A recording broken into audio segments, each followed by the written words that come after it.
nom du Père et du Fils et du Saint-Esprit. Amen. Le Seigneur soit avec vous et avec votre esprit. Frères et sœurs, écoutons la parole de Dieu. Première lecture. Passe en Macédoine et viens à notre secours. Lecture du livre des Actes des Apôtres, au chapitre 16, du verset 1 à 10. En ces jours-là, Paul, qui avait quitté Antioche avec Silas, arriva ensuite à Derbé, puis à Lystre. Il y avait là un disciple nommé Timothée. Sa mère était une juive devenue croyante, mais son père était grec. À Lystre et à Iconium, les frères lui rendaient un bon témoignage. Paul désirait l'amener. Il le prit avec lui et le fit circoncire à cause des Juifs de la région, car ils savaient tous que son père était grec. Dans les villes où Paul et ses compagnons passaient, ils transmettaient les décisions prises par les apôtres et les anciens de Jérusalem pour qu'elles entrent en vigueur. Les églises s'affermissaient dans la foi et le nombre de leurs membres augmentait chaque jour.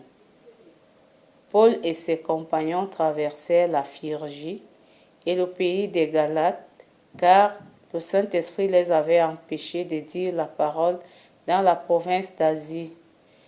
Arrivés en Mysie, ils essayèrent d'atteindre la Bithynie, mais l'Esprit de Jésus s'y opposa.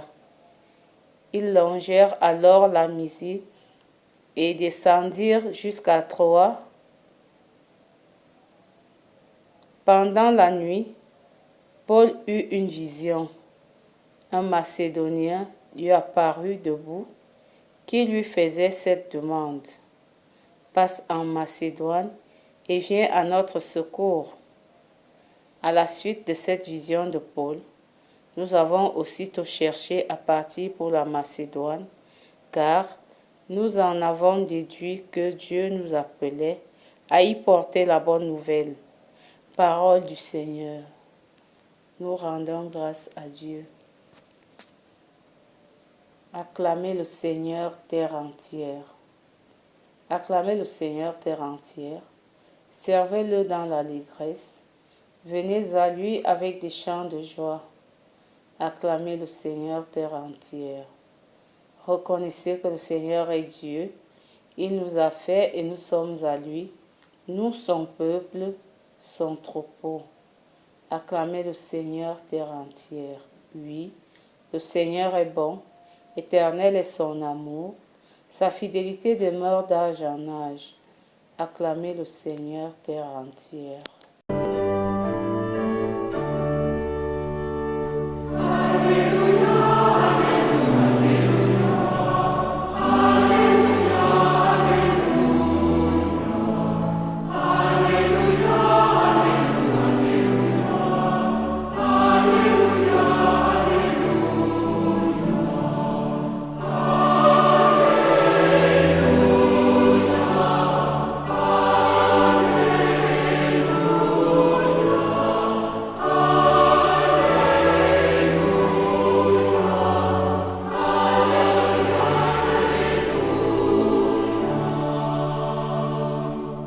Si vous êtes ressuscité avec le Christ, recherchez les réalités d'en haut.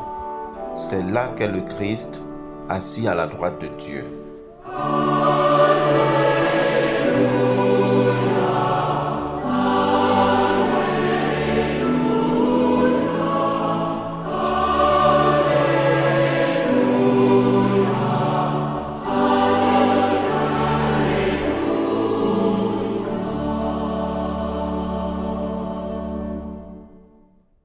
Le Seigneur soit avec vous et avec votre esprit. Évangile de Jésus-Christ selon saint Jean. Gloire à toi, Seigneur. En ce temps-là, Jésus disait à ses disciples, « Si le monde a de la haine contre vous, sachez qu'il en a eu d'abord contre moi. Si vous apparteniez au monde, le monde aimerait ce qui est à lui. Mais vous n'appartenez pas au monde, puisque je vous ai choisi en vous prenant dans le monde. Voilà pourquoi le monde a de la haine contre vous.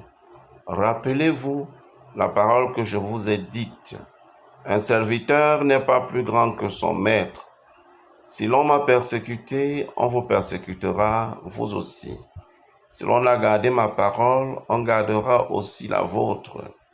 Les gens vous traiteront ainsi à cause de mon nom, parce qu'ils ne connaissent pas celui qui m'a envoyé. Acclamons la parole de Dieu. Louange à toi, Seigneur Jésus. Frères et sœurs bien-aimés, loué soit le Seigneur Jésus-Christ. Il y a plusieurs critères de regroupement parmi les êtres humains. La tribu, la langue, la race, la classe sociale, la religion, la culture et ainsi de suite. L'évangile de ce jour semble distinguer les êtres humains en se concentrant sur un seul critère, le behavior, le comportement, l'attitude, l'agir ayant pour vecteur commun l'option fondamentale. L'option fondamentale, c'est cette pensée qui oriente l'existence d'une personne avec conviction profonde, de manière à déterminer ses choix, ses aspirations, ses désirs, son agir, son regard sur toute chose et sur toute personne, y compris sur lui-même, elle-même et sur sa vie. L'option fondamentale peut être orientée vers le bien, comme elle peut être orientée vers le mal. On peut avoir son intérêt personnel comme option fondamentale, comme on peut avoir la construction de la société, de l'Église comme option fondamentale. On peut aussi avoir Jésus-Christ comme option fondamentale. Jésus-Christ nous dit que nous ne devons pas être surpris que le monde, c'est-à-dire ceux qui sont mus par la chair et ses joies, aient de la honte, de la haine contre nous, ses fidèles, parce que ce même monde a aussi eu de la haine contre lui. En effet, une fois que l'option fondamentale n'est pas la même, plus encore, une fois qu'il y a opposition entre les options fondamentales de deux ou plusieurs personnes, des malaises ne peuvent que naître. Il y aura opposition entre les visions du monde, les aspirations et les agirs. Cela a amené certains observateurs et témoins à instituer comme une théorie, une loi que être chrétien, c'est ramer à contre-courant avec le monde. Nous disons notre admiration et nos encouragements à ces chrétiens qui, au cœur de la société, vivent leur foi à contre-courant avec les mentalités dominantes comme la corruption, la dépravation des mœurs, l'égoïsme, le rejet de Dieu et tout ce qui est lié à sa personne. Le témoignage de foi en Jésus-Christ ressuscité que nous sommes appelés à porter passe par là. Certes, nous ne faisons pas dans le m'as-tu vu, le tape à l'œil, nous n'agissons pas pour nous faire voir. En agissant comme notre foi nous l'indique, nous vivons en communion avec notre Dieu, conformément à sa volonté, lumière de notre conscience, de telle manière que nos actes reflètent son image, sa volonté et nous apportent la paix et la joie au cœur. Le Seigneur Jésus-Christ nous dit que lui-même est passé par là et qu'il est non pas seulement possible, mais certain et normal que nous passions nous aussi par là. Notre force viendra toujours de Jésus-Christ dans la prière et la communion avec Jésus-Christ.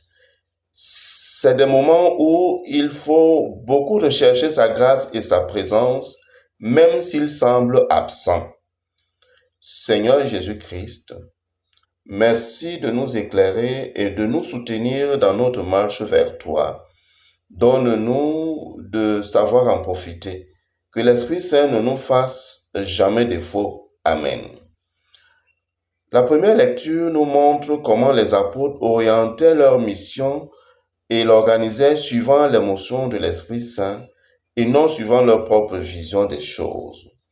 puissions-nous savoir copier cet exemple pour tout ce qui nous touche, qui touche notre vie quotidienne et surtout notre engagement chrétien. Prions avec Marie. Sainte Vierge Marie, bienheureuse Mère de Dieu, Mère des hommes, Maman, ne manque pas de prier pour nous, afin que nous soyons toujours dans la mouvance de l'Esprit Saint, car lui seul nous éclairera et nous fortifiera dans les épreuves, nous aidera à avoir une option fondamentale conforme à la volonté de Dieu. Amen. Loué soit Jésus-Christ, à jamais. Le Seigneur soit avec vous et avec votre esprit. Que Dieu Tout-Puissant et Miséricordieux vous garde et vous bénisse, le Père, le Fils et le Saint-Esprit. Amen. Allez dans la paix du Christ. Nous rendons grâce à Dieu. Ayons une pensée pour nos défunts. Accorde-leur, Seigneur, le repos éternel et que la lumière sans fin brille sur elles et qu'elles reposent en paix. Amen. Accorde-leur le repos éternel, que la lumière sans fin brille sur elles et qu'elles reposent en paix. Amen. Accorde-leur, Seigneur, le repos éternel, que la lumière sans fin brille sur elles et qu'elles reposent en paix. Amen. Bonne journée à tous. Je bénis